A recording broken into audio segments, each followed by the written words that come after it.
இந்த மாதிரி வேலைப்பாடுகள் வந்து தனியா இதுக்காக ஸ்பெஷலா நீங்க செய்யும்போதும், அதுவும் அப்ராடுக்கு அனுப்பி விடுறீங்க இல்லையா?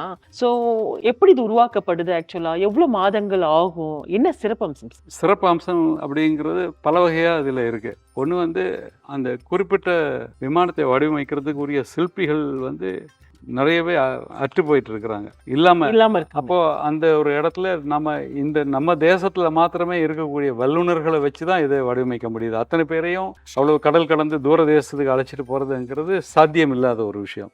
இது வந்து இந்த விமானத்தை பல பகுதிகளாக குறைஞ்சது ஒரு 5-6 பகுதிகளாக பிரித்து அதுக்கப்புறம் ஒரு கண்டெய்னருக்குள்ளே அனுப்புகிற அளவுக்கு இதை அசெம்பிள் பண்ணுறோம். அந்த ஒரு பேலட்டில் அந்த பேலட்டில் வச்சதுக்கப்புறம் அது கப்பலில் ஏற்றி அனுப்பி அது அப்புறம் அந்த அமெரிக்கா போனதுக்கப்புறம் அந்த குறிப்பிட்ட மாநிலத்தில் அந்த கோவிலில் இது திரும்பவும் அதை இன்ஸ்டால் பண்ணுறோம். இன்ஸ்டால் பண்ணுறதுக்கு இங்கே ஒரு சில தகுதியான வேலையாட்கள் மாத்திரம் போனால் போதுமானது. அந்த மாதிரியான தொழில்நுட்பம் இது.